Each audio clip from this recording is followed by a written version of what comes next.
warm welcome to everyone again tonight, and many thanks for staying with this series of studies on the end times. I hope everybody had a great week, and as always, I pray that you'll take away something tonight that increases your understanding of this big topic of prophecy and the end times.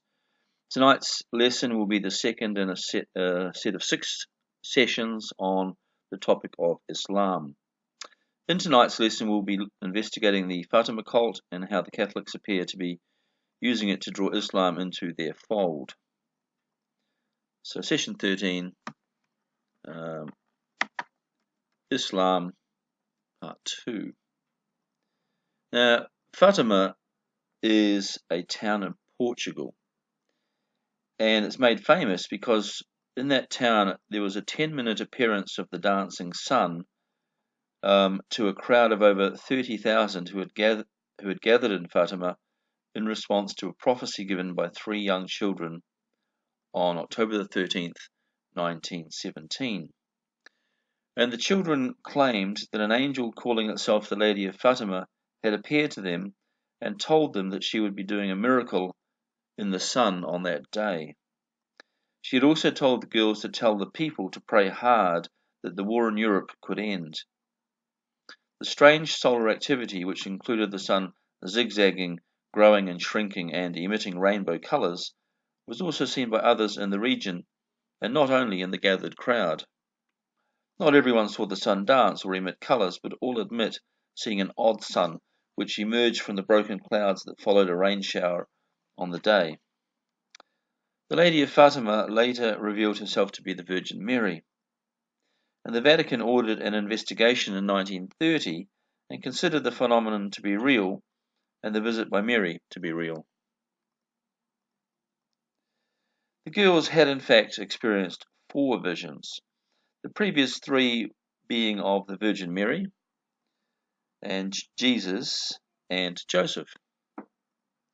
On this 4th occasion, they asked for a sign, and the lady promised them this miracle. It was not until Pope Pius XII, on 4 separate occasions between the 30th of October and 8th of November 1950, personally saw the same thing from his Vatican window, that the 1917 story was believed to be genuine. From that time forward, the event was acknowledged as a genuine visitation and miracle, and pilgrim numbers began to swell in Fatima.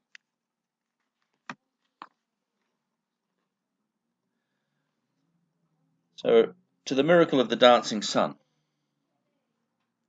And here's the a piece of text from the original report as recorded from the girls. To my surprise, I see clearly and distinctly a globe of light, advancing from east to west, gliding slowly and majestically through the air, and suddenly the globe with this extraordinary light vanished. But near us, a little girl of about 10 continues to cry joyfully, "I still see it! I still see it! Now it's going down!" Jesus said that in the last days there would be many false signs and wonders, so much so and so deceptive that if it were possible even the elect would be led astray.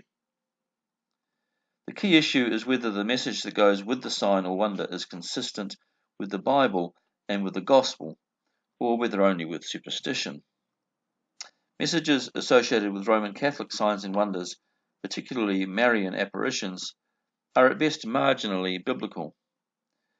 They serve mainly to reinforce the Catholic theology of Mary, which is certainly dubious, and serve only to incorporate the equivalent of a pagan mother goddess divinity into Christianity. Nevertheless, if change is needed in a Mary worshipping culture, one might expect that a sign might come from God by way of an apparition of Mary, if this sign was also corrective of the Marian theology. And while we are making comment on the Fatima visions, which were witnessed by so many people as to seem genuine, we can comment that the odd images of the sun are not dissimilar to some of those of modern UFOs. But this would imply that the Catholic Church somehow has access to UFOs and possibly alien connections who would then be helping them to stay in religious control of the world. The existence of such a Catholic alien collusion would open a whole new can of worms and of course seems highly unlikely. Now let's backtrack a bit. Fatima was Muhammad's favourite daughter and pronounced holy by him.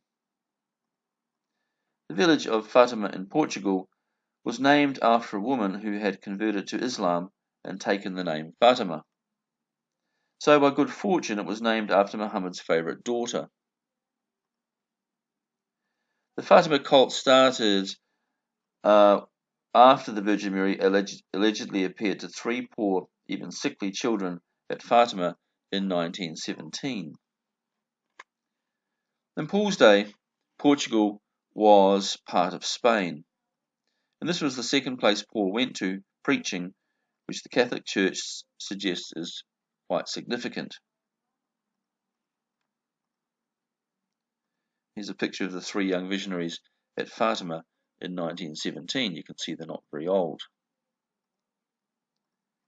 Now, one of the 3 children, Lucia dos Santos, gave an account of her experience in a book called Fatima in Lucia's Own Words.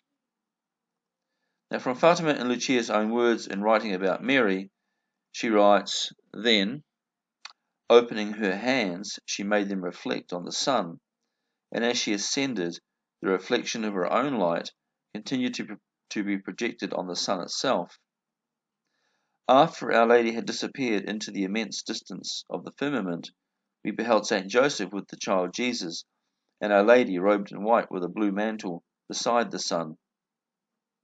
Saint Joseph and the child Jesus appeared to bless the world, for they traced the sign of the cross with their hands. When, a little later, this apparition disappeared, I saw our Lord and Our Lady. It seemed to me that it was Our Lady of Dolores. Our Lord appeared to bless the world in the same manner as Saint Joseph had done. This apparition also vanished, and I saw Our Lady once more, this time resembling Our Lady of Carmel." Now, apparently only the 3 children were able to see the apparition or hear what Mary said. Here's kind of a nice popular depiction, possibly not quite real, but near enough. The vision was accompanied by a strange miracle. The sun became pale.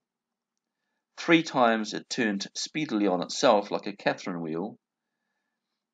And at the end of these convulsive revolutions, it seemed to jump out of its orbit and come forward towards the people on a zigzag course, then stopped and returned again to its normal position. This was seen by a large crowd near the children and lasted for 12 minutes. Several witnesses claim to have seen the sun dancing in the sky.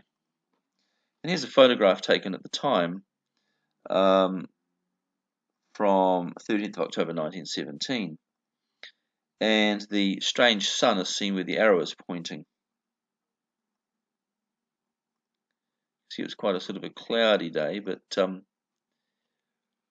there's also a lot of light in the top left corner of this picture, as if there was quite a bit of light in that corner too. So, but this seems to be the sun they're talking about. Whether it's the real sun or not, I don't know. Now let's go back further and find out who exactly was Fatima. Well, Fatima was, first of all, the daughter of Muhammad, and it was his only surviving daughter. In fact, she was Muhammad's only surviving child, and this made her all the more precious in Muhammad's sight. She would marry with Ali, who was Muhammad's cousin. Now, marriage with cousins was not unusual in these cultures. It still happens today. And she went on to become, Ali went on to become the first Imam of Shia Islam. In the Shia tradition, she is naturally a very significant person, being the source of the only surviving blood lineage of Muhammad. Her sons were Hussein and Hassan. In Shia theology, she is presented as sinless and the product of immaculate conception. She therefore holds a status in Shia Islam like that of Mary in the Catholic Church. Like Mary, she's portrayed as the most compassionate of women and is even expected to be present on the Day of Judgment probably as an intercessor for Muslim souls.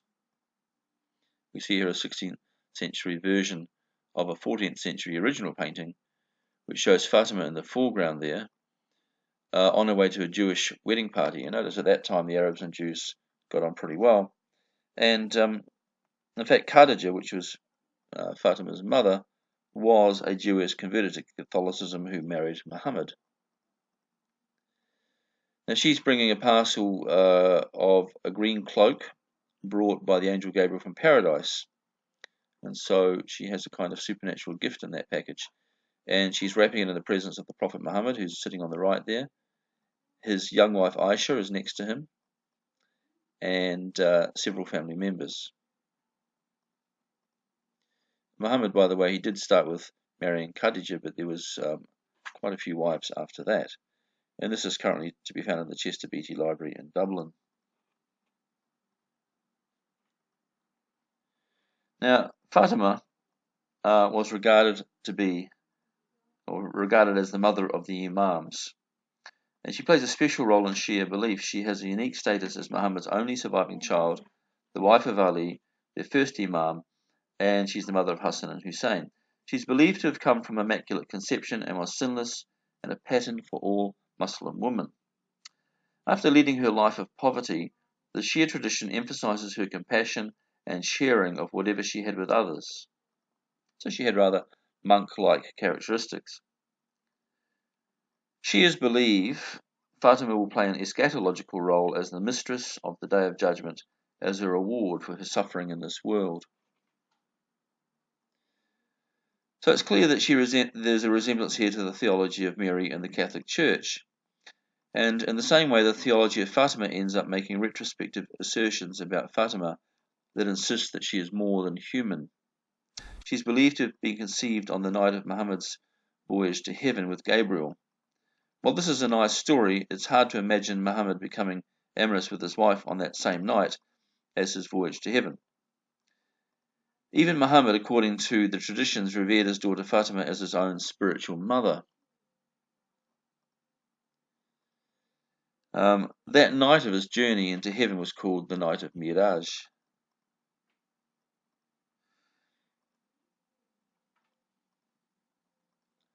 Now, in that trip to heaven, Muhammad was offered some heavenly fruit, and the seed of that fruit was believed to be responsible for her conception back on the earth.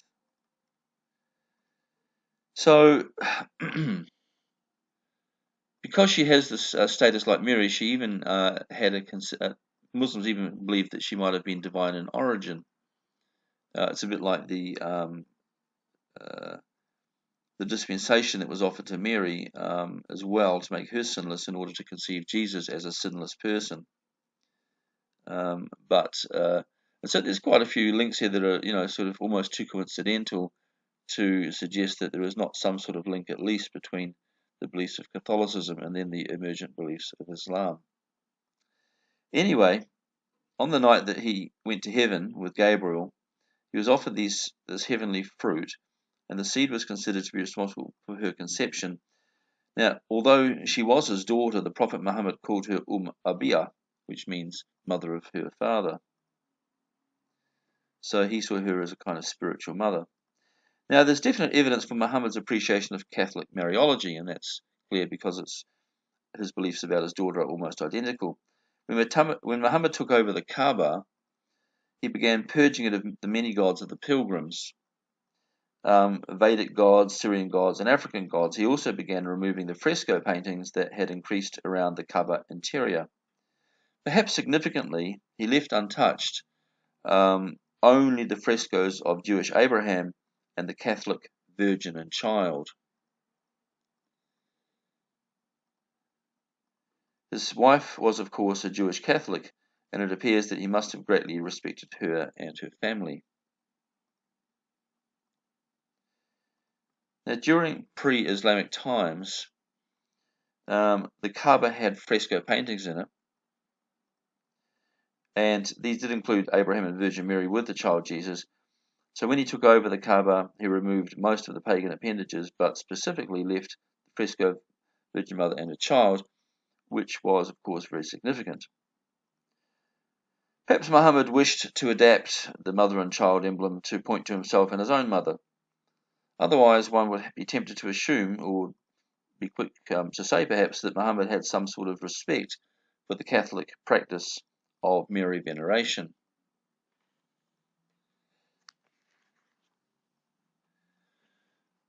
The role of Fatima in Islam begins to look a lot like that of Mary in Catholicism, but in some ways Fatima has even higher importance in Islam, at least in Shiite Islam, than Mary has in Catholicism. Out of Fatima comes the whole line of Imams who are to govern Islam in the future. She, like the goddess Sophia, is the ancestral source of the religion's wisdom. In Islamic literature, she is afforded the same status as the pagan Great Mother. In a quite true sense, she is the mother of the Muslim religion, which is what Muhammad means when he refers to his daughter Fatima as his own mother. However, she is also the daughter of the marriage of a Catholic Jewess to an Arab prophet, and the Quranic writings do largely reflect this fact, as well as the mentality of the 6th century. Now, Lady Fatima was chosen from all women to be the maternal source of Muhammad's lineage, the core of the generation of Muhammad. And Sufi Islam refers to her as being all knowledge and wisdom and highly revered. And that's there, right there, a kind of connection to that goddess figure in Sophia, who is the ancestral source of the religion's wisdom. So it was seen in some ways as manifesting and coming through like a channel, the person of Fatima. The Shia revere the person of Fatima as the mother of the line of inspired Imams who embody the divine truth for their generation. As the mother of inspired teachers, Fatima shares links with Sophia, the divine wisdom, which gives birth to all knowledge of God. She thus reaches the same status as paganism's great mother.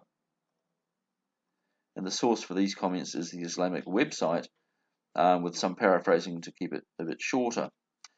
The Muslims can certainly identify with a message sent by a divine lady.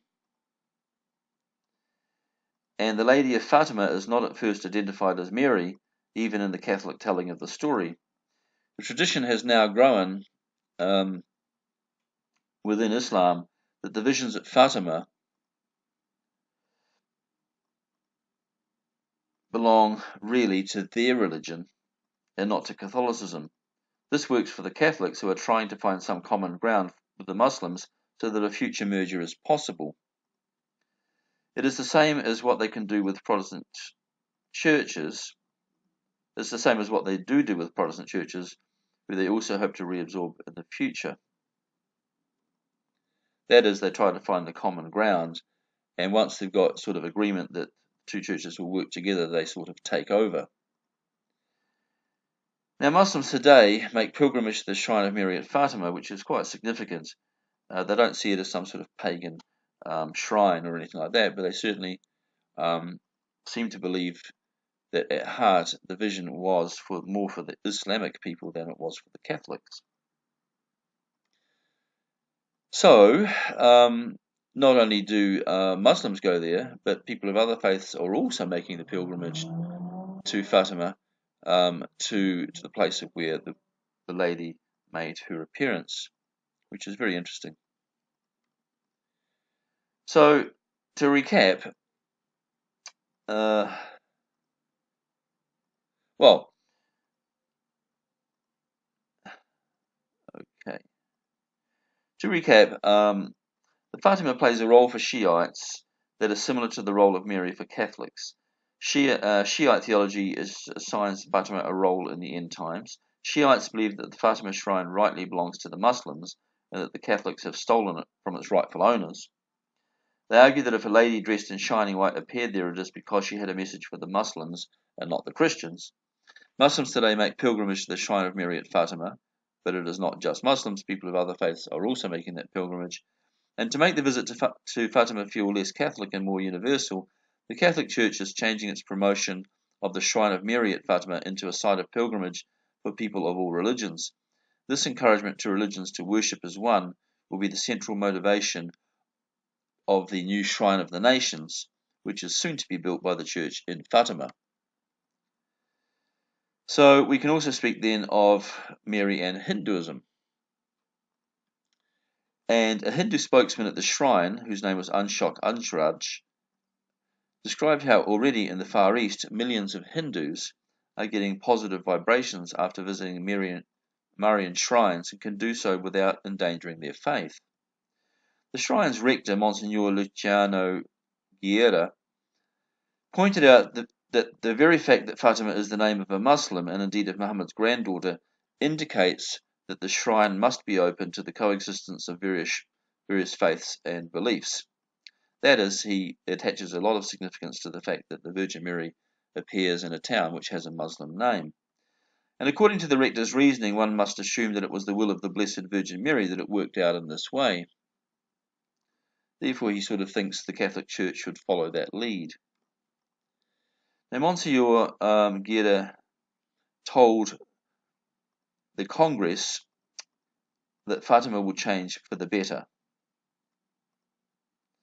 And he was addressing Hindu, Muslim, Jewish, Orthodox, Buddhist, and African pagan representatives when he stated at that Congress, the future of Fatima, or the adoration of God and his mother at this holy shrine, must pass through the creation of a shrine where different religions can mingle.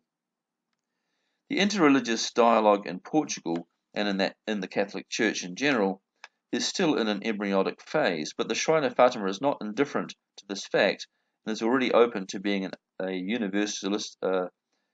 universal place of vocation.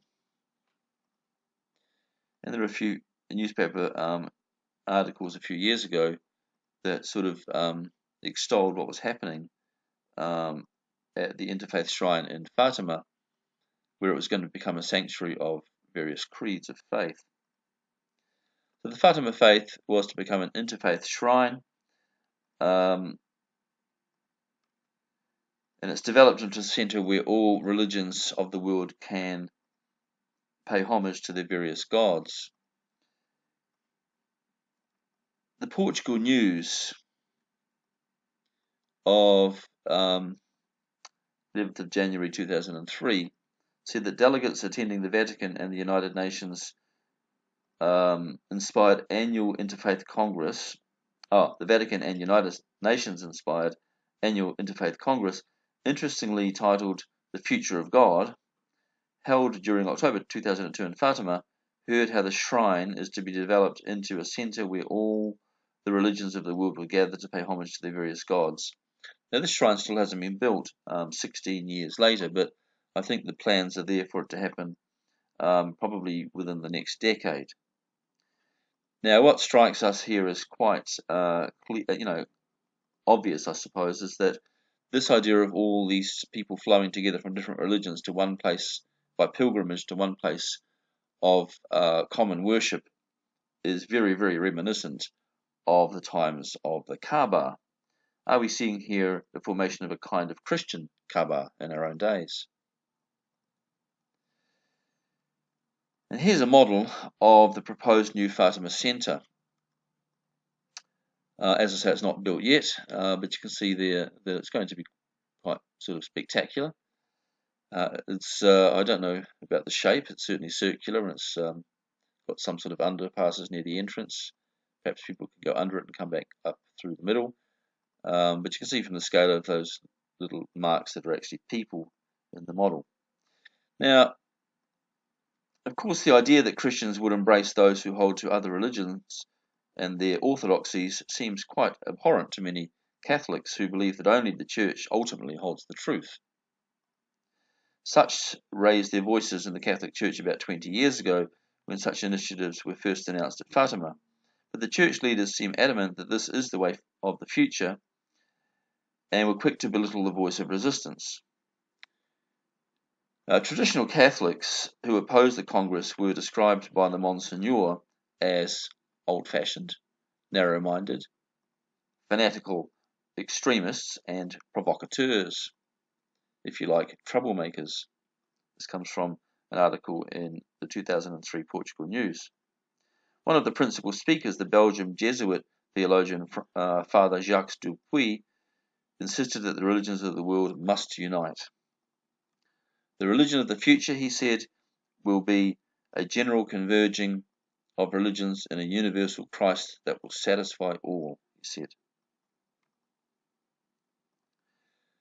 The experience at Fatima has become a symbol of the way that the Catholic Church wants to go, which is the direction of ecumenicalism within Christianity, but also full recognition of other religions, really a form of flattery, as a pathway to uniting them as a new church of all religions headed by the Catholic Church.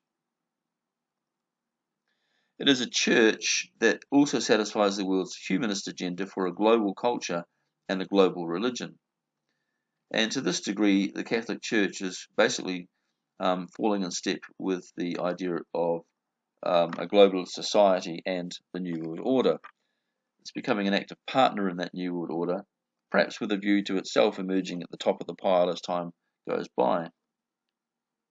Or perhaps it's doing so purely for the sake of its own survival. It sees the writing on the wall. When the New World Order arises, it may well attempt to purge all religion there is, but the Catholic Church may, by its helpfulness and partnership with this New World Order, manage to save itself under those circumstances. This push for a universal awareness of God taps directly into modern New Age sentiments, which are also tapping into the alien message as well, being sent to Earth that we must desperately unite and put aside nationalism and threats of war if we are to survive as a race. At least these are purportedly alien messages. Otherwise, we are going to be consumed in these wars and the Earth will be destroyed. A universal Christ is another way to turn around the pursuit for God that drives so many belief systems and societies that run in parallel to the Church, such as Buddhism, Baha'i, the Theosophic Society, Scientology, the New Age movement in general, and of course Islam. While Christianity has not in general succeeded in gaining any more than one church building in any of the Muslim countries, and in fact none in Arabia, the Catholics do seem to have been successful when it comes to promoting their churches as ecumenical centres. Most recently they succeeded in establishing the first church of any kind in Qatar, but did so with the promise that they would use the church as a very locally confined centre for a group of churches called Church City, especially provided for the foreigners in the land, who were of course of the Christian persuasion.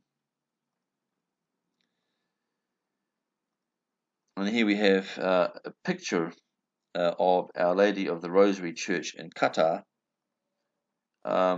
which will soon be joined by several churches under construction at this time in what is informally going to be called Church City. The move gave Qatar its first church since Islam took root there in the 7th century. It also brought Qatar into line with most of its Gulf neighbours, which have all had at least one church for decades, Saudi Arabia being the exception. But the Catholic plans at Fatima are bigger still. They want to create a centre to accommodate not only Christian denominations, but all the world's religions. They want to change and expand the parameters of Christian theology so radically that the Holy Spirit is going to be acknowledged as having been active in all religions. Well, in a broad sense, one could argue the Holy Spirit is involved with everything that goes on in the world, except perhaps evil. But the end goal is to improve the human being and make him more pleasing to God. The concept will work only if there is mutual respect for other religions. And here's the problem. If there's also a strong discouragement against proselytizing on behalf of one's religion when in this combined company at the new shrine. This, of course, went to the heart of the Catholic Church's two main problems: the propensity for Protestant Christians and Muslims to share their religion with others in a very exclusive manner, and particularly for Muslims to threaten physical harm to those who did not conform to their own vision. Father Jacques Dupuy insisted the other religious traditions in the world are part of God's plan for humanity, and the Holy Spirit is operating and present in Buddhist, Hindu, and other sacred writings of Christian and non-Christian faiths as well. In an impassioned plea, Dupuy said, "The universality of God's kingdom permits this, and this is nothing more than a diversified form of sharing in the same mystery of salvation. In the end, it is hoped that the Christian will become a better Christian, and each Hindu a better Hindu." An official statement put out by the Congress called for a non-proselytizing approach by all religions. What is needed is that each religion is true to its faith integrally and treat each religion on the same footing of equality, with no inferiority or superiority complexes. So will it be the Catholic Church or a World Ecumenical Council run by the Catholics that forbids saints to preach publicly in the future? It emphasized that the secret to peace among all nations is admitting that contradictions may exist between creeds, but that one can concentrate on what otherwise unites them. Now, before he was the Pope, Cardinal Joseph Ratzinger, who in a way technically still is the Pope, he's just sort of withdrawn to let someone else take his job for a while, but Cardinal Joseph Ratzinger would hold an annual summer retreat for his former theology students, focused each year on a single theme of acute concern. 3 months after his rise to the papacy, Benedict XVI continued in the tradition with a closed-door encounter in the Vatican's breezy summer residence, Castel Gandolfo, which is basically in Rome. The topic chosen that first year as Pope, during which he was Pope, was Islam. And the keynote speaker was Father Samir Khalil Samir, a soft-spoken Cairo-born Jesuit, and an expert on Muslim history and theology. And here we have a magazine cover that commemorates that encounter, and it mentions there his open letter to the Pope. Well, after he said what he said, and the Muslim scholars then wrote an open letter to the Pope. But it certainly was an interesting moment in time. 13 months later, Benedict would set off the most explosive moment of his papacy with a lecture at his old university in Regensburg, Germany, about faith and reason and the risk that Islamic theology as it stands makes the religion particularly prone to violence. Well, even as criticism of the speech spread in both Muslim and Catholic circles, Samir was among the first and most steadfast defenders of the Pope's message about Islam.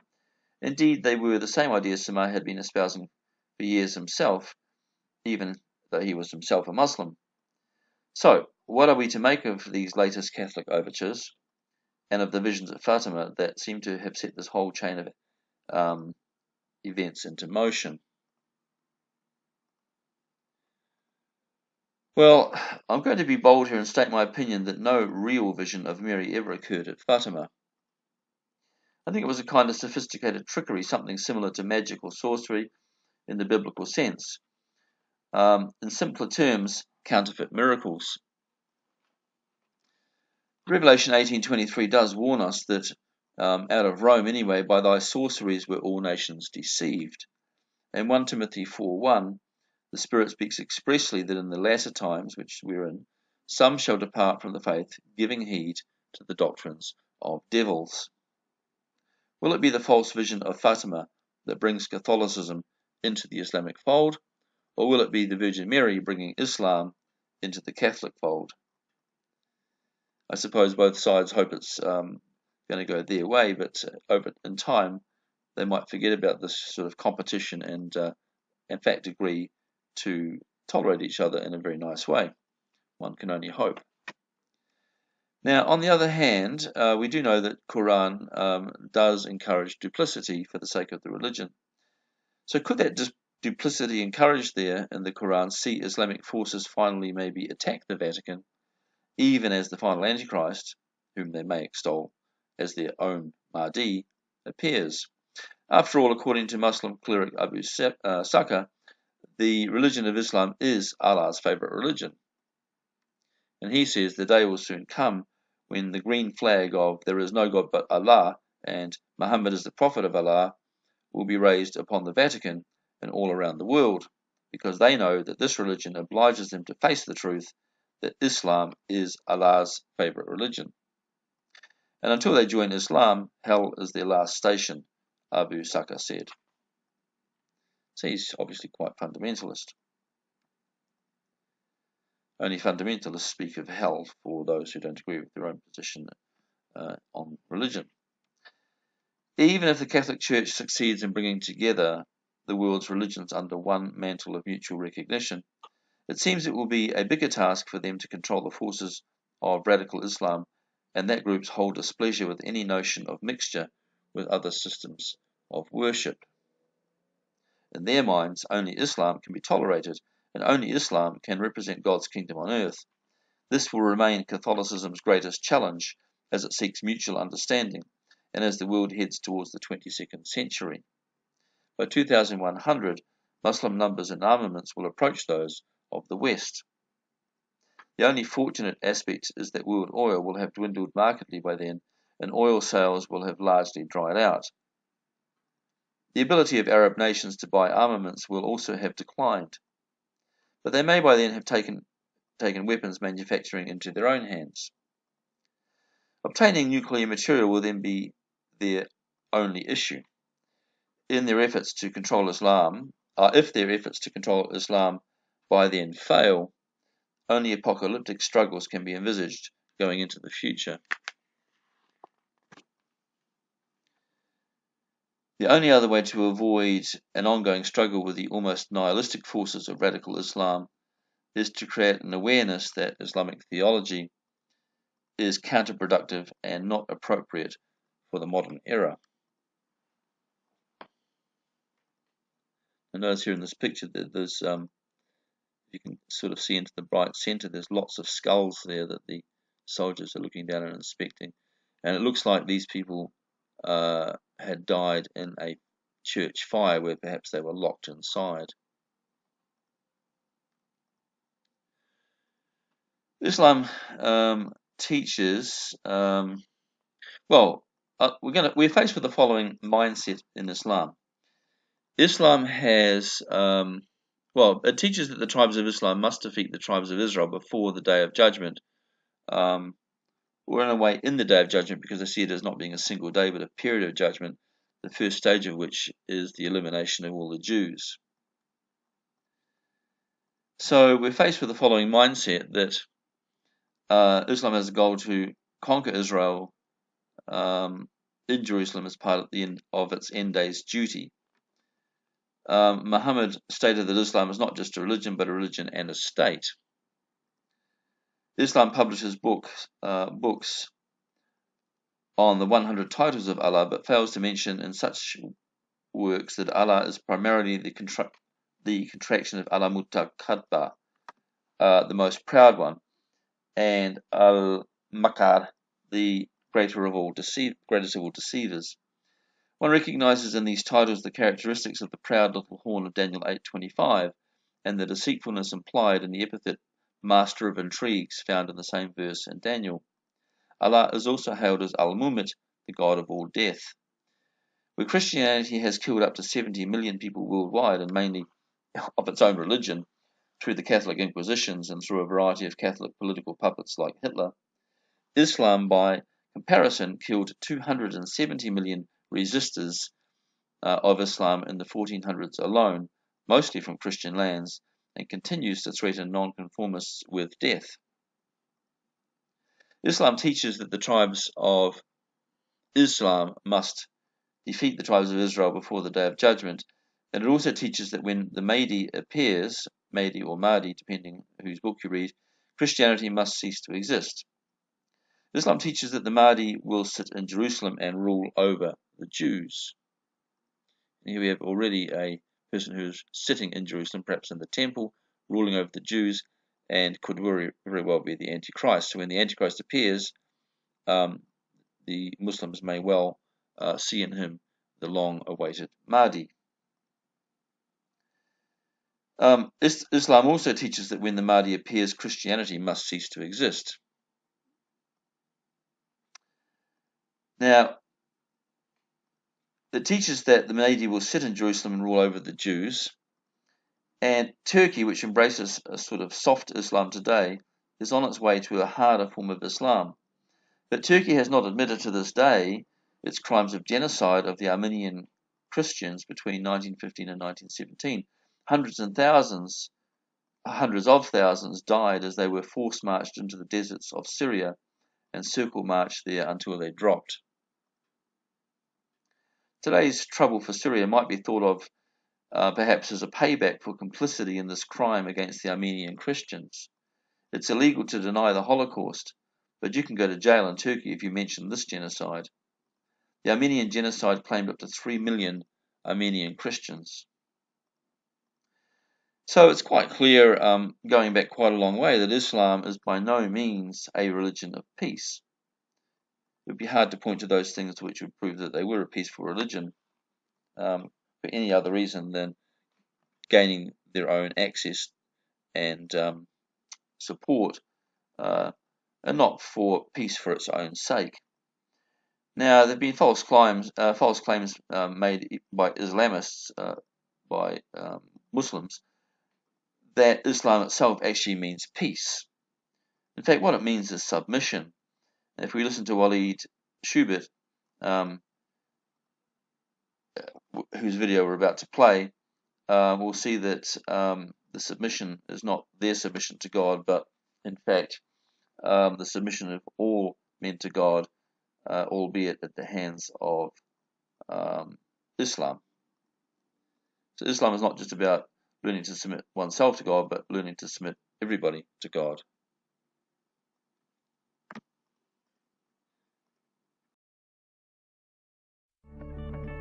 Next in the Platinum Series Collection, Volume 1, Walid Schubert, a former PLO terrorist who, in this address to a gathering of church leaders, calls attention to the growing threat of Islamic fundamentalism. We at UCB Direct hope you find this message both challenging and encouraging.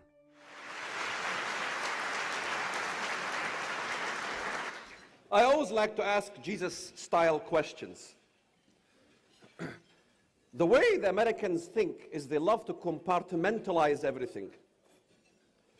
There is Muslim fundamentalists, then there are moderate Muslims, fundamentalist Muslims, moderate Muslims, and that's how you understand the Muslim world. So if you have Northern Alliance in Afghanistan, those are the good guys. If you have the Taliban in Afghanistan, well, those are the bad guys. One person decides to convert in Afghanistan, and it didn't matter whether the person was pro-Taliban or whether he's pro-Northern Alliance. Both sides wanted that convert dead. So tell me, which one of the two is moderate?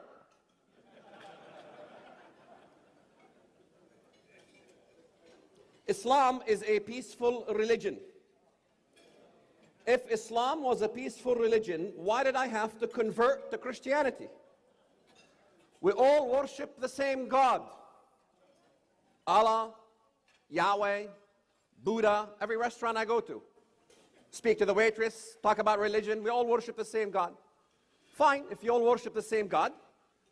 Any volunteers here would like to carry a placard that says we all worship the same God, Allah, Yahweh, Buddha, and I'll fly you off on a one-way ticket to Saudi Arabia during the Hajj, the pilgrimage, and maybe you can carry your poster right there. We all worship the same God, Allah, Buddha, Yahweh. How long do you think you live? First of all, before you get to the place, there is a big sign that has 4 arrows, big wide gate, that says, لِلْمُسْلِمِينَ فَقَط, only for Muslims. And there's a little narrow gate that says غَيْرَ الْمُسْلِمِينَ, for non-Muslims. May I suggest, before you go with your poster, to take the narrow gate. Don't go on the wide highway to hell. There is a difference between religions. My turning point began as I began to read the Bible. I began to realize that the Bible in reality was not a book on spiritual or personal devotion. That's what everybody tells you. The Bible is a book for your spiritual devotion. Well, sure. But that's not how I saw the Bible when I first began to read it in 1993. I began to see the Bible as a roadmap for the destiny of mankind. A roadmap that has in it everything that we are going to see in the future. I began to examine 1,362 verses of prophetic nature in the Bible. I began to find verses like Joel chapter 3. I will gather all nations into the valley of Jehoshaphat, and then I will enter into judgment there with them on the account of my people, my heritage, Israel, whom they have scattered among the nations. They have also divided up my land. And in Amos chapter 9, verse 15, God says, and I will plant them in their land, and no longer shall they be pulled out of that land. God made a promise to the children of Israel that they will go back to their state and they will establish it again as Joshua did. If you look at the text, it says in the story of Joshua, on the seventh day, early in the morning, before even the day began, the children of Israel went around the walls of Jericho 7 times, blew the shofars, and Israel was established as a nation. I was there in the 6-day war. I remember when the American embassy came to get my mother out to America, because she was the only American that was in town in Jericho at that time. And some of you might think it should be easy, just take the next flight. No, my father didn't allow her, because in 55 Muslim countries, there isn't a single Muslim country, whether moderate or whether fundamentalist, that adheres to the Hague Convention regarding the abduction of women and children. Every church I go to, every single church I go to and I speak, I always get these women that will come and tell me about how their daughter married a Muslim, or how they married a Muslim, and how they got stuck in the Middle East and they couldn't get the kids and the wife back to their country. In fact, I always like to ask a question. I learned that from Jesus. Ask questions. If Islam was such a moderate religion, show me, where do you ever see Muslim women marrying Christian boys? Muslim women marrying Jewish boys? But you will always find Christian Americans marrying Muslim boys. Islam, my friends, is not simply a religion. Islam is a constitution. That's the first myth that is being promoted in America, that Islam is a religion. Can any scholar prove that to me? When was Islam ever merely a religion? Of course it has religion in it, but Islam is a constitution. So when Allison swears on the Quran, he is swearing on his constitution. He is swearing on a different constitution than what you normally know. Islam is a cult-like process that indoctrinates masses in unison. You see it. Hassan Nasrallah speaking to hundreds of thousands in Lebanon. And he says, وَنُكَرِّرُهَا كُلِّ عَامٍ الْمَوْتُ لِأَمْرِيكَ. We repeat it every year. Death to America. And then the camera turns around and you see hundreds of thousands of Muslims. Al-Mawtu li America, Al-Mawtu li America. And that happens in Iran, because after all, they will tell you that we are alarmists. We're spreading fear. When I used to lie to you, when I was a terrorist, you believed me. The media called us freedom fighters.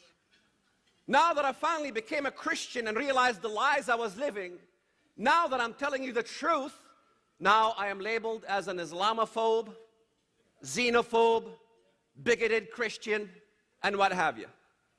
So I finally learned that I accepted that badge of honor of being called a bigoted Christian.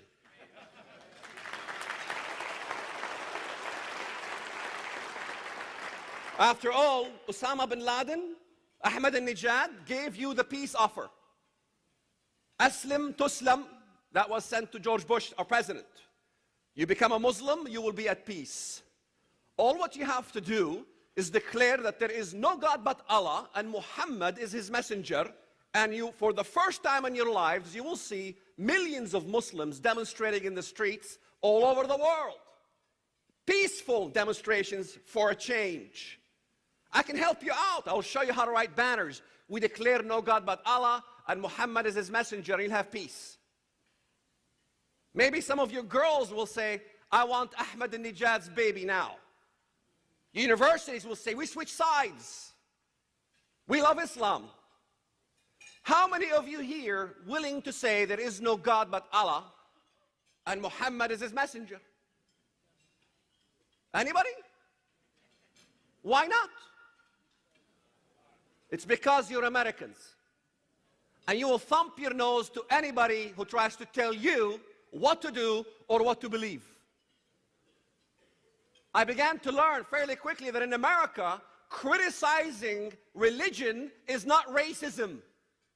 Criticizing religion is not xenophobic. Criticizing religion is part of our constitutional belief. Every bookstore that I go to, the libraries, everywhere I go to, all the books that I see on religion is criticizing one religion, that is Christianity. There is no criticizing of Islam. Why does this Christian faith stand alone and all the other faiths seem to unite together? Something is very fishy.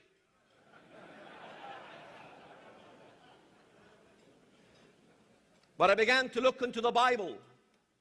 And if you hate Jews, talk to me after the session, because you don't compare with your hatred and mine.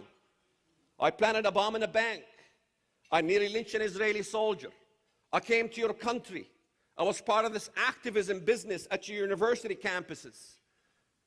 Raising funds, education. You even put money in the till when we passed the plate around because our Arabic language was totally different than our English. Our English invitations will say, you're welcome to a Middle Eastern cultural party. We will be having lamb and baklava. And the Arabic translation would say, we will have rivers of blood, we'll recruit, we'll raise funds for the PLO. You had no clue when you put money into the till. I was there in 150 universities across this country.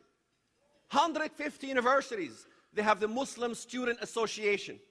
All of them fundamentalist, cloaking itself in peace. I can show you the videos of the glory days when we were having a heyday in America in which you see Muslim communities just like this, probably a little more people, and a hotel just like this. And then you will see a stage just like this, and the youth on the stage standing with knives in their hands. أنا من حماس وما هتفت بغيرها. I am from Hamas, and I will not salute any other. And then the speaker would come out to the podium from Hamas, and he will be giving a speech, talking about exactly which bus they blew up, what bodies, where they dumped these bodies, how many Jews they killed, not Zionist Jews. And then you have demonstrations in the streets. And at a university in English, they will say, we are not anti-Jew, we only hate Zionism. And in the Arabic, they will demonstrate in front of the Israeli embassy, Khaybar, Khaybar, ya Yahud, Jayshu Muhammad sawfa ya'ud. Jews, we remind you of Khaybar. Jews, we remind you of Banu Qurayda when we beheaded all the Jews. That's what they say in the Arabic, different than what they say in the English. Take any website, go to the website, go to the internet, go to Google. Type Islam in Arabic, not in English. Type it in Arabic, get an interpreter, and go through the first 100 websites that you find and give me one website that is moderate. In fact, I was sharing a pulpit one time with James Woosley. He was head of the CIA. And I asked him, James, give me one moderate Muslim preacher that you know. Just one. He says, Sheikh Hisham Qabbani. I said, Hisham Qabbani, did you read his apocalyptic writing? Hisham Qabbani, of course, he denounces terrorism. But he writes in his apocalyptic writing is that when the Mahdi comes, Christianity as we know it will be obliterated. And I deal with churches that go through the scripture and talk about the Bible. You want to talk about the Bible? Let's talk Bible. In every single context where Christ is on earth fighting, he's fighting a Muslim country. You waiting for Jesus to come? All right. Go home and read Habakkuk 3. If I ask the question what's Habakkuk 3 is about, I bet you only 1% would raise their hand and even give me an explanation. Habakkuk 3. He comes from Midian, Arabia, fighting in a battle. Isaiah 10:34. Lebanon shall fall by the mighty one, the Messiah. The Messiah himself goes to fight in Lebanon, including even in the judgment of Joel chapter 3, in the end of the judgment regarding the division of the land of Israel, where he judges the nations for dividing Israel, for scattering the Jewish people. He says, who are you to contend with me, O Tyre and Sidon and all the coasts of Philistia? He's talking about Hezbollah. He's talking about Hamas. Isaiah 63 very clearly talks about him coming from Edom. Edom is where? Ezekiel 25 tells us. Edom is from Timan, Yemen, to Dedan, Arabia. All that region, there is Christ himself coming out with his robes sprinkled with blood. In fact, in Isaiah 63, there's an interesting verse. I don't know if you have your Bibles with you. Isaiah 63, verse 8. Me reading this as a Muslim, can you imagine the shock and awe that I had? It talks about Israel. For he said, surely they are my people, children who will not lie. So he, God, became their savior. Wow. When did God become man? He became a savior. In verse 9, in all their affliction, he was afflicted. When was God afflicted? In the same way Israel was afflicted.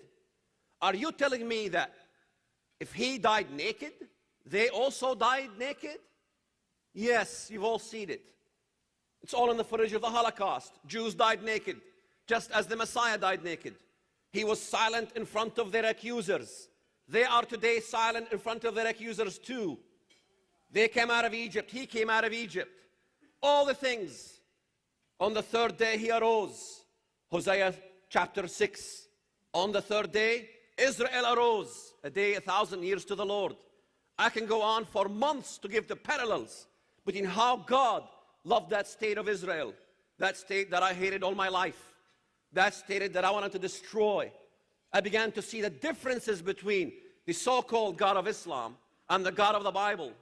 The names of the God of Islam is clear. His name is Al-Mutakabbir in the Quran, the most proud one. Al-Makir, the greatest of all deceivers. Al-Mumit, the one who causes death. Who was the one that caused death in the garden? In Genesis chapter 3, I will put enmity between you and the woman.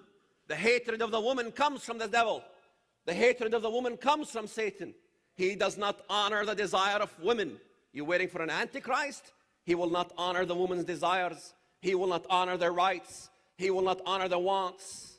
It's not talking about that pure traditional interpretation that the woman desire to bring forth the Messiah. He doesn't honor that. Any woman here wants to bring forth the Messiah? Anybody wants to give birth to the Messiah? It doesn't make any sense. I began to learn the Bible on my own. But in the beginning, I had to do a prayer to God. I said, God of Abraham, Isaac, and Jacob, I know you're out there. Show me the truth. I want to convert my wife to Islam. I'd married a Catholic girl, and of course, she had to become a Muslim. And by the time I ended up reading the Bible, I thought I'd find the Quran and all the corruptions in the Bible. The Bible was corrupt. The Jews corrupted the Bible. The Jews are prophet killers. The Jews spread mad cow disease. The Jews put infertility drugs for the Palestinians so they don't have children. The Jews caused tsunamis. The Jews are trying to destroy the Temple Mount. The Jews run the Congress. The Jews run the media. Everything. They had to be the scapegoat just like he was the scapegoat. They had to take the blame of everything that happens under the sun. By the time I ended up reading this Bible, I ended up fascinated with the Psalms. The Psalms to you are songs. But in Psalm 83, it was very clear. God has given a message to the Americans, to Israel, and to all Christians. Come, they have said, let us cut them off from being a nation. In fact, it says in Psalm 82, verse 8, arise, O God, judge the earth, for you shall inherit all nations. God arising, coming down to judge the earth? Unheard of, unthinkable. He stands in the Mount of Olives with his feet, literal feet, 10 toes. And he stands in the Mount of Olives and it splits in two. And then, do not keep silent, O God, in the beginning of the verses. Do not hold your peace. They have taken crafty counsel against your people and consulted together against your sheltered ones. The tents of Edom, the Ishmaelites, the Hagarites, Assyria. There is Christ down on earth fighting the Ishmaelites, the Hagarites, Muslims. All of them are Muslims. You name me one text in the Bible where literal countries are mentioned and Christ is fighting and these literal countries are mentioned by name. Name me one that is not Muslim. Rome is mentioned 15 times in the Bible. Can you show me a context where God destroys it literally? I know you love to go to the allegories and you always extract your information from allegories. I know I'm busting your bubble and I know you want me to be scooted out of here immediately because you don't agree with my eschatological interpretation. But you must agree with Christ's eschatological interpretation. Pergamus, thou art the seat of Satan. That is in Turkey. For years I've been saying Turkey is going to become Muslim fundamentalist. Turkey is not your friend. And what you have today, you have the Rifah party winning the election. Islamic sleeper cell winning the election by democratic means. Because the American myth, they believe that if you give them democracy, then they will love you. Give them democracy. Go to the Palestinian areas and our president insists that the Jerusalem Arabs have to vote. And Israel says if the Jerusalem Arabs vote, you will have Hamasistan. They were right. You have Hamasistan. We have also Hezbollah-stan. We have Iranistan, Sudanistan, Somalistan, and all the stands because in American thinking, it's a war on terror. We are fighting terror organizations. When was these terror organizations? They are terror state. Americans think about terrorism that it's the explosive act. Once you blow yourself up, that's terrorism. That's not terrorism. That's the end result of terrorism. Terrorism is a financial apparatus. Terrorism is every single time you pump fuel in your car. Every time you aid the Saudi Arabians so they can funnel into your madrasas, so they can create 150 Islamic students associations on your university campuses. And now I go to speak at universities. It's very comfortable. My manager called me up. He says, you're speaking at a Christian event. So that's great. Nice hotel, lots of food, and great company. That's the comfort zone. You want to be a Christian, get out of Tyre and go to Nineveh. Go to your university campus. Go and speak at these universities. Try to go speak at the university. See the heckling and all the mess. But thanks be to God, 80% of the students stand up in standing ovation for the first time to burst the bubbles of these university professors who are stealing your children, who are changing the next generation Americans. And that's what Islam wants to do. It wants to destroy your children. And it destroys it, it will. And when it does, you will know that your country will go downhill. There is no other country my children can live in. I will live 5 minutes if I went back to my village. I was born in Bethlehem. First day my mother arrived there, in the same footsteps as Jesus did. Yet I knew him not. I persecuted him, and I persecuted his people. And I finally realized that God sometimes does use terrorists. After all, Paul himself was a terrorist. I began to see why destroy all the tombs. Why, when I visited the Palestinian areas in 1991, I began to see graffiti all over the wall. نقرع أبواب الجنة بجماجم اليهود. We knock on the gates of heaven with the skulls of Jews. Why must I go to heaven by knocking on the gates of heaven with the skulls of Jews? Why must my cousin Ra'id be killed in his way to Ben Yehuda Street and Israelis killed him? The media says Israelis killed Palestinians. What was he about to do? What was the intent? To blow up innocent Jews in Jerusalem. My Aunt Fatima had a wedding celebration the day my cousin Ra'id died. Wedding celebration. It's a reversalist mentality. Her house becomes a museum. The entire community comes and congratulates my aunt because now her son is a shaheed. Now her son is a martyr. He becomes an intercessor for 70 members of his family. Of course, mom and dad are going to go to heaven. Because Islam is not, as they claim, that it doesn't have intercessorship. It does. It has atonement. It's by the blood of the martyr that you will assure yourself to go to heaven. And you will enter the adobe of Allah. and you will intercede for 70 members of your family. Islam is a cult-like process that indoctrinates masses in unison, just like you see Nazism, in order to look back to the glory days when Islam was triumphant, way before you occupied Iraq, way before you created the Israeli state, long time ago. Islam was wounded in 1924. Islamic Brotherhood was born in 1928, right afterwards. Reviving Islam, as Sheikh Qaradawi says, لا تعاد فلسطين إلا بالإسلام. You cannot regain Palestine and gain it back unless we revert back to Islam. They succeed in Gaza because you give them land. You give them concessions. Because you think in your mindset concessions is the way to respond to it. Give them what they want. That didn't work. That's what created Hamas. It's exactly what they said all these years.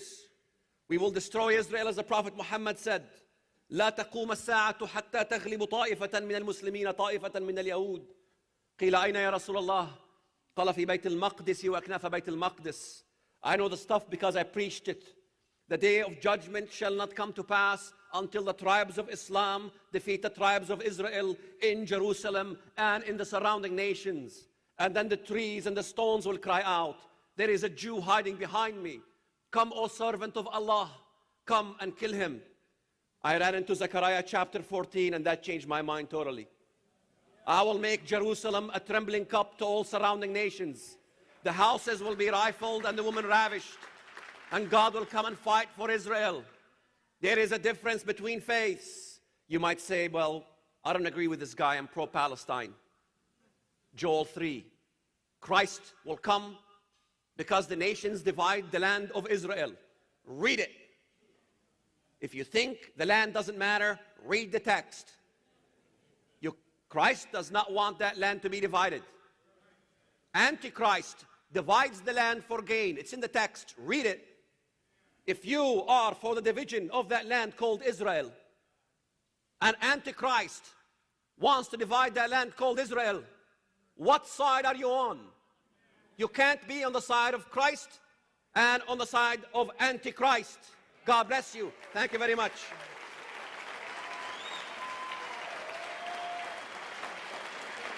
Thank you. Thank you.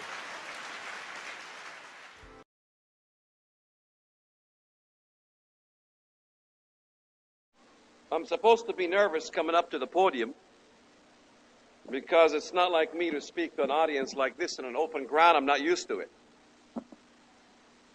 But just as I was taught a lot of myth, I believe Americans are also taught a bunch of myth as well. You see the myth every day on the news media. First myth, that Islam is simply a religion. Islam is not simply a religion. That is lie number one. The Prophet of Islam, Muhammad, said, Al-Islamu dinun wa dawla. Islam is a religion and a state. And it's impossible to separate the two. And Americans live that lie every day watching television. The other lie is that in America, we cannot critique religion. Since when we can critique Christianity? Since when we critique Judaism, but we cannot critique the religion of Islam? I can say that because I used to be a Muslim. I lived the life of a terrorist, son of an American mother, and a son of an Arab father, who she married my father in the US. She went for a visit to the Middle East, and she was prevented from going back to her country, the United States of America, for 35 years, held against her will. Many young American girls fall in love with Muslim guys. They fall in love and they get married and they move to the Middle East and never to see their country back again. There is no Muslim country that is signatory to the Hague Convention regarding the abduction of women and children. Islam, the religion of peace, does not permit a woman to leave back to her country if her country of origin is not Muslim and if she is married to a Muslim. The other myth Americans live with, that Sufi Islam is a peaceful religion. They wanted to build a mosque by ground zero. And the proponents of this mosque say, well, you know, Faisal Abdul Rauf is a peaceful Muslim. He is a Sufi Muslim. Americans don't read what these guys say in the Arabic language. In fact, my first discussion with the head of the CIA one time, I asked him the question, name me the Muslim scholar in the US that you consider the most peaceful scholar.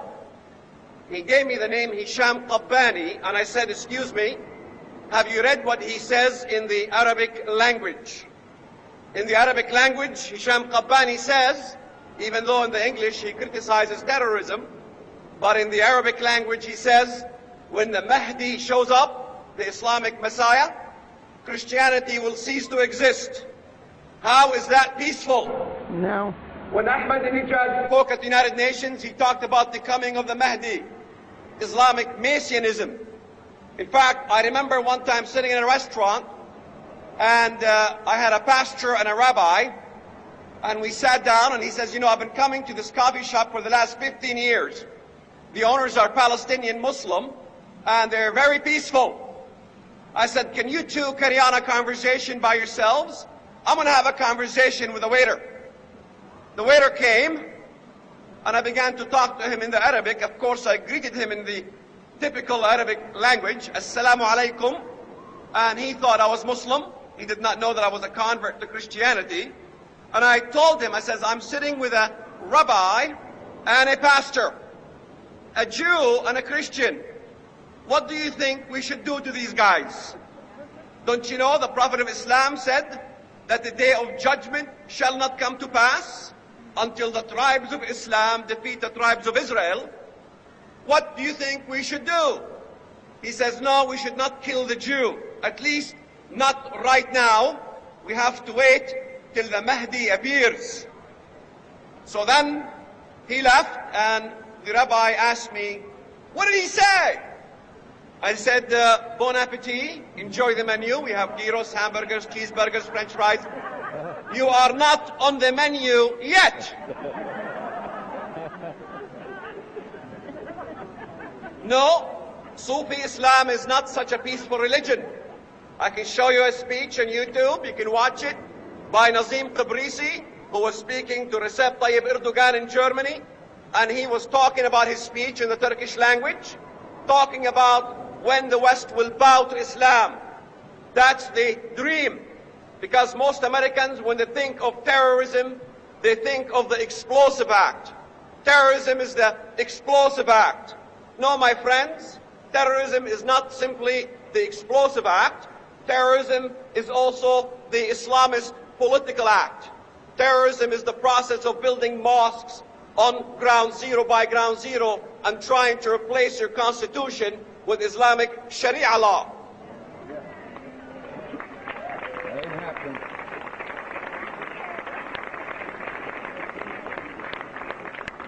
Terrorism is a political act. Let me tell you what they say in the Arabic language, because most Americans, when they watch the Islamists come on television, they watch these programs on CNN and Fox News, and they hear all these things that is said simply in the English language. But what about what they say in their own language, in the Arabic language? Faisal Abdul Rauf, the peaceful Sufi Muslim, he says in the Arabic language, people asked me right after the 9/11 attacks, excuse me, right after the 9/11 attacks, he was asked the question, so why do movements with political agendas carry Islamic religious names? Why call it the Muslim Brotherhood? Why call it the Party of Allah or Hezbollah? Why call it Islamic Resistance Movement or Hamas? I answer them this, that the trend towards Islamic law and justice begins in religious movements like these, because secularism had failed to deliver what the Muslim wants, which is life, liberty, and the pursuit of happiness. Hello? Americans, his definition of life and liberty and the pursuit of happiness is movements like Hamas, Hezbollah, and the Muslim Brotherhood. Is that a peaceful Muslim? No. He says the only law that the Muslim needs exists already in the Quran and the Hadith. Because Americans need to begin to understand Islam is not simply a religion. Islam is a religion and a state, and it's impossible to separate the two. He says, for that we collectively believe that the state that was erected by the Prophet in Arabia was the ideal model for an Islamic state. The challenge, he says, the challenge today in the Islamic world is how do we accomplish this in our current era? And then he explains how to accomplish this Islamization of America. He says an Islamic state can be established in more than just a single form or mold. It can be established through a kingdom or a democracy. The important issue, he says, is to establish the general fundamentals of Islamic Sharia law that are required to govern. He goes on to say, and he talks about how to establish all these things. Americans don't see what these guys say in the Arabic language. They simply believe everything they're fed up by the liberal media and the English. He goes on to talk about how to conspire against this country. Here's your peaceful Islam. He says people need to use peaceful means to advise the governors and government institutions. We also suggest to the governors and political institutions to consult Muslim religious institutions and Muslim personalities in the field so as to assure their decision making to reflect the spirit of Sharia Islamic law. In other words, become prominent Muslim figures and get up there in the government and begin to influence the president, begin to influence the State Department, begin to influence the lawmakers so as the law here reflect and begin to respect the Islamic Sharia law. No, Mr. Abdul Rauf, Americans will not respect Islamic Sharia law. They will respect the Constitution of America that was established by the Founding Fathers.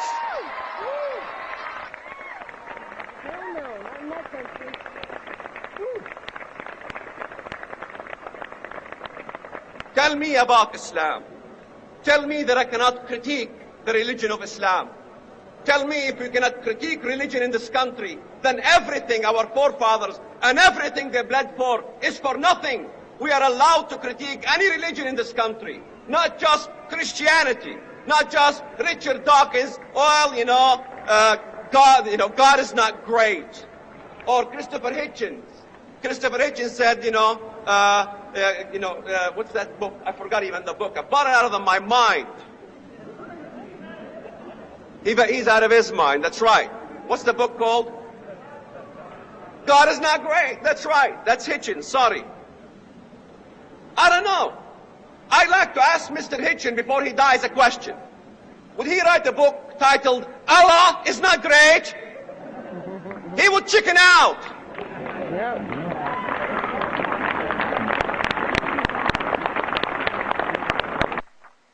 You know, I must have been hit with amnesia. I remember when I first got in the liberal media, confessed ex-terrorist. Can you imagine? On the media, on the radio. I remember the first interview in the liberal media, they say, Walid, since you're a confessed terrorist, don't you think you belong in prison? I said, you know what, you're right. I am a confessed terrorist, and I do belong in prison. But why is it that you only want to imprison the confessed terrorist and you want to release the real terrorist in Guantanamo Bay?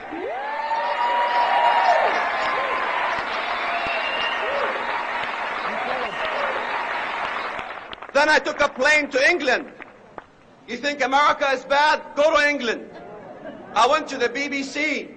They had these 3 so-called scholars who wanted to kind of rebut what I was talking about. I said, listen to me. Islamic terrorism has nothing to do with land.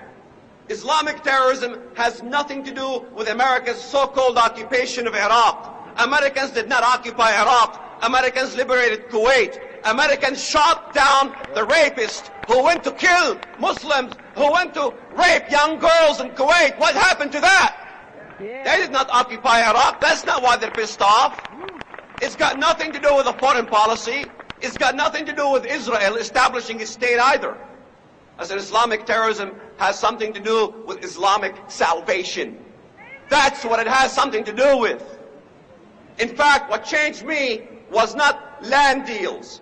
What changed me was not concession. What changed me was not all this talk that I hear in the radio. What changed me is when I read the Bible and saw that I do not have to give my life for Allah, that God of the Bible already gave His Son to die for me.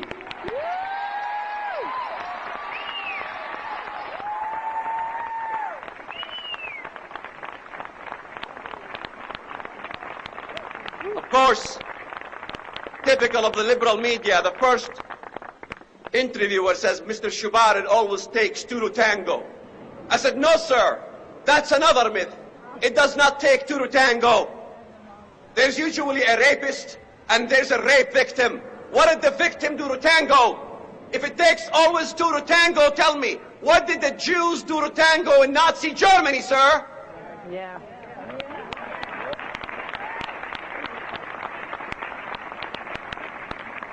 So the second person said, they must have done something. I said, tell the English people, what did the Jews do to tango in Nazi Germany? He realized he just shoved his own shoe in his mouth. The third person wanted to help him. So he said, Mr. Shubat, with that English accent, Mr. Shubat, today's problems today, we're dealing with a lot of fundamentalism. The world can do without fundamentalism. Fundamentalism in all scales is the problem. I said, no, sir. Everyone's fundamentalist. There's fundamentalist liberals. There's fundamentalist socialists. There's fundamentalist communists. There's fundamentalist Christians. There's fundamentalist Muslims. There are moderate Muslims that are fundamentalist Muslims. There are all kinds of fundamentalists. That's not the problem. Muslim fundamentalists are different than Christian fundamentalists. When I came on this trip, I got to the person next to me. I knew he's not going to play soccer. I knew he was in the middle of the air, so I began to open my Bible and witness to him about Christianity. And I admit, I must have given this person a headache. But a Muslim fundamentalist takes the whole head right off. You're telling me there's no difference?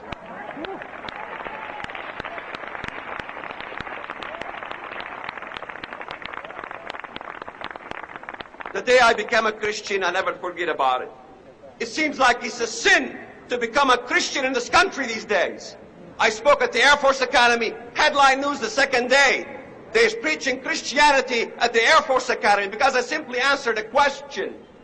The question is that a terrorist, by the shedding of his blood, he enters paradise. That's the problem. And the problem is that they could learn something else, like the shedding of the blood of Jesus Christ, that would help the terrorist repent. What they need is repentance. Why don't we give them a different avenue in a different way? So we got criticized for expressing our religious freedom in this country. I'm sick of it. I am sick of it. I want to express my religious freedom everywhere. I have a right. I am an American Christian and I exist in this country.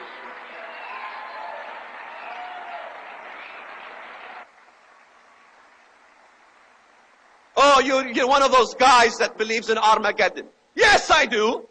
I believe in Armageddon. But you excuse me, most evangelical Christians in this country, they believe in a pre-tribulation rapture. They want to get out of here before Armageddon even starts. They're not interested in Armageddon. Oh, you believe in the apocalypse. Excuse me, let me tell you who does believe in apocalypse. Al Gore. Al Gore. Al Gore, he believes in the apocalypse.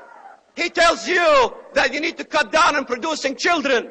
He tells you that the earth, Mother Earth, is going to be destroyed. Better start giving abortions. Better kill your children. He tells you better shut down your factories because Mother Earth, Goddess, is going to be hurt. That's apocalypse. That's not the way of this country. God says, be fruitful and multiply and fill the earth. Europe needs more children.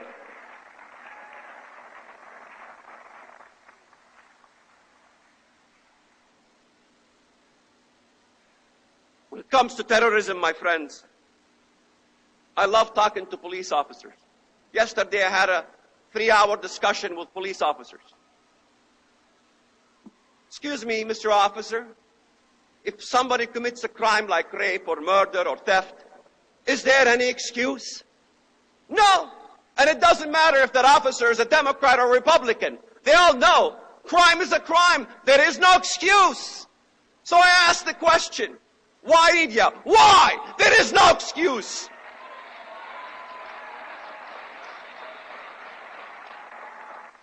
We can either keep living like that, giving excuses to crime, giving excuses to the liberal media, giving excuses to politicians. President Obama goes to Egypt. He goes to Turkey, not to remind the Turks about how many Armenians were butchered, Christians were murdered.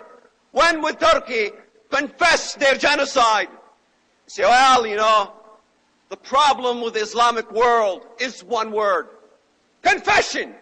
There is no confession. Germany confessed. Germany did confess about the Holocaust of 6 million Jews.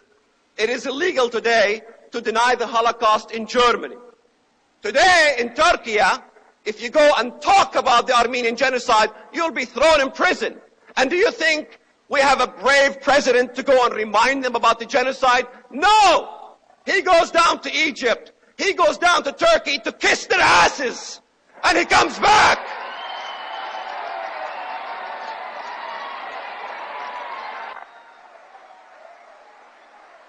And then he goes to Egypt.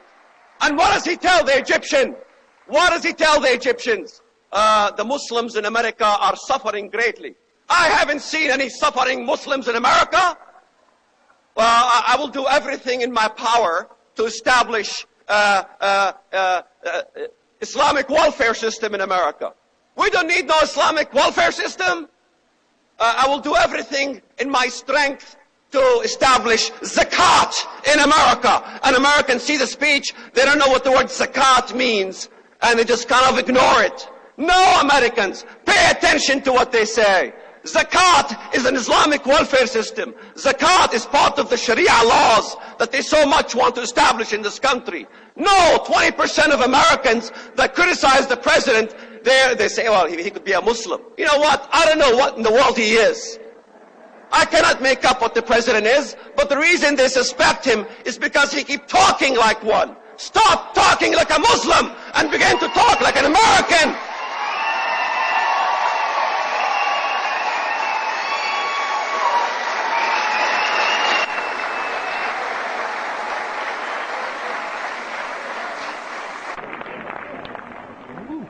It's a crime to read the Bible. It's a crime to pray at the Pentagon. You cannot pray at the Pentagon anymore. The son of Billy Graham can't even make a prayer service at the Pentagon. Why is it that the President of the United States of America says that the Bible teaches violence, that the Bible teaches slavery? Have you read your Bible lately, he says? Well, that one man can take over the White House and can take over the Pentagon. The other man, who's a Christian, cannot even conduct a prayer service at the Pentagon. This is not the America that I want to live in. This is not the America I want for my children.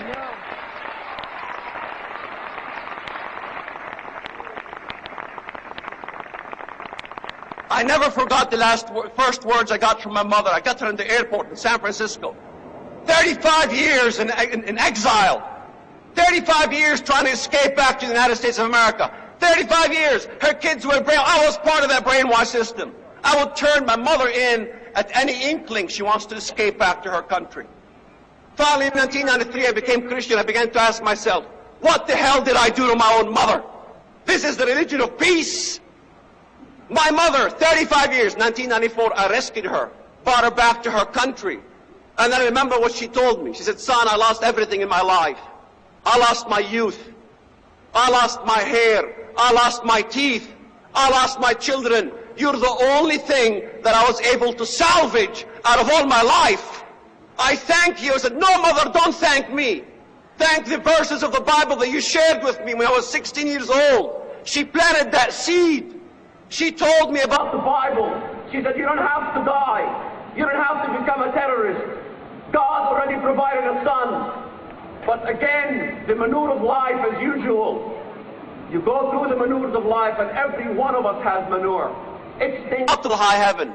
But thank God for God, because He uses the manure of our life to make the fruit even better and sweeter.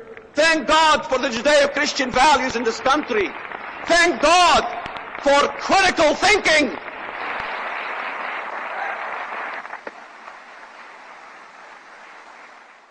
I began to do critical thinking.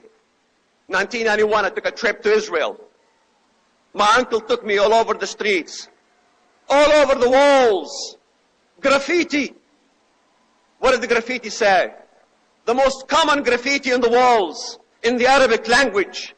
نقرع أبواب الجنة بجماجم اليهود. We knock on the gates of heaven with the skulls of Jews. That's Nazism. I said, what is this? He said, why are you asking too many questions? I said, there has to be a different way to go to heaven besides knocking on the gates of heaven with the skulls of Jews. There has to be a different way. I got criticized by my own family for asking too many questions. They asked me, why are you asking too many questions? I said, if 10 years in America, and America developed something that you don't have, critical thinking! Critical thinking!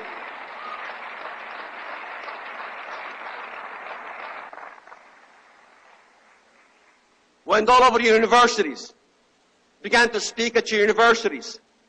In 150 university campuses, they have Muslim student unions, part of the Islamic Brotherhood, part of the apparatus of the terrorists. Then you have the Fort Hood massacre, 13 Americans slayed.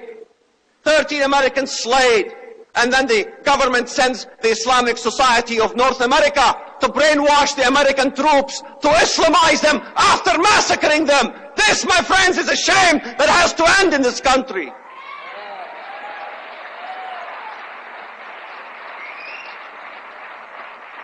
What does Lu'ay Safi say? Lu'ay Safi, the Islamic Society of North America, in the English language, they all condemn terrorism. But yet, in the Arabic language, he writes that every Muslim community in America have to assess their condition to see the kind of jihad they need to carry out in this country.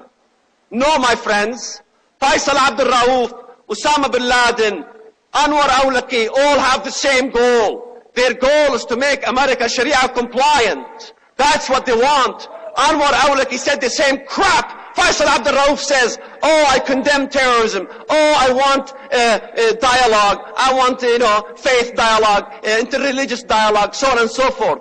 Where is Anwar Awlaki today? He said the same things Faisal Abdul Rauf says. Why are there American drones looking for him if he was such a peaceful Muslim? They all say the same things. I call it double speak. You say one thing in the English, you say another thing in the Arabic. Americans are not used to this form. Americans need to begin to wake up. I know that kind of deception. Americans are not used to taqiyya wa kitman wa muruna. How to conceal the faith. How to conceal your true intents as a Muslim while you harbor inner animosity towards the enemy. How to be flexible and stealth. That's what it's about. Jihad by the finances. Jihad then comes by the sword. Do you want to trust these organizations? Who do you want to trust? The Council of American Islamic Relations, in which the head of the Islamic, the care of Texas, 65 years in prison for terrorism activity. And then you have another guy, Sami al-Aryan in Florida.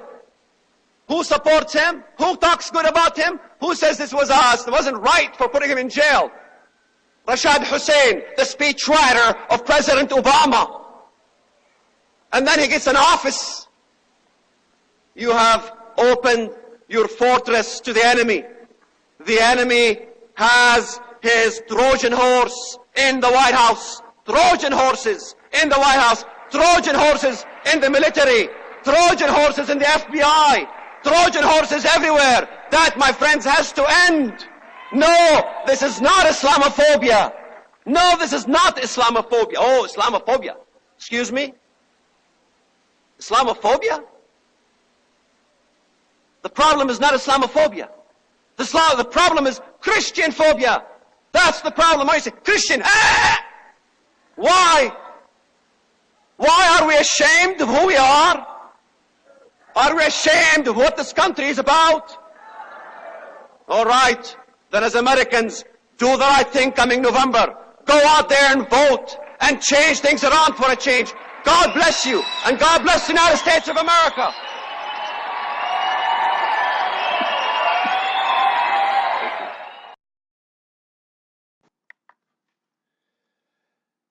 Now, after those two videos, we've possibly developing quite a biased view against Islam, but in any case, the Catholic goal today also stands to some degree in the face of biblical prophecy about the end of time. We know that, for instance, here are a few of the biblical descriptions about that period. The Catholic Church should be considering this when they think about their attempts to sort of merge in with Islam. Every nation mentioned as fighting against Israel or the Messiah is currently a Muslim one, including all the territories that made up Gog and Magog in Ezekiel's 37 and 38. And just as a note, Ezekiel's 37 was about a literal battle, Gog and Magog, but Ezekiel 38 becomes an apocalyptic battle and is set in the future. Christ at his physical return will fight against those nations, particularly against Lebanon and the Sidon region, which are to the north of Israel. Christ's garment we see in Revelation 16 is dipped in blood from his battle. Now, if we go back to the original passages that talked about Christ coming, the Redeemer of God coming from his battles with his blood on his robes, those battles were in Edom, and that's where he is said to have vanquished the forces of the apocalyptic beast. The winepress trodden by God in Revelation 14, which represents the judgment of the world, originally the language and the image originally comes from Isaiah 63, but that is the same passage that describes the ones that are being trodden in that winepress as, that says that the winepress of God will be trodden in Arabia. So there's sort of clearly a reference in those passages in Isaiah to God visiting his retribution upon the people, upon an Arab people, and apparently upon the Muslim nations. So if the Catholic Church is closely bound up with them, they should consider whether or not they're not going to get caught up in this judgment. Well, that's it for tonight, and thank you again very much for being here. Maybe it was a little bit shorter tonight, and maybe that's a relief. But next week we have the third in the series on Islam. Again, it won't be overly long. It'll be only about 40 to 50 minutes reading time. And I don't know, I'll just have a quick look. I don't even think there's any videos in it, so we should almost hope there was, otherwise it might be too short.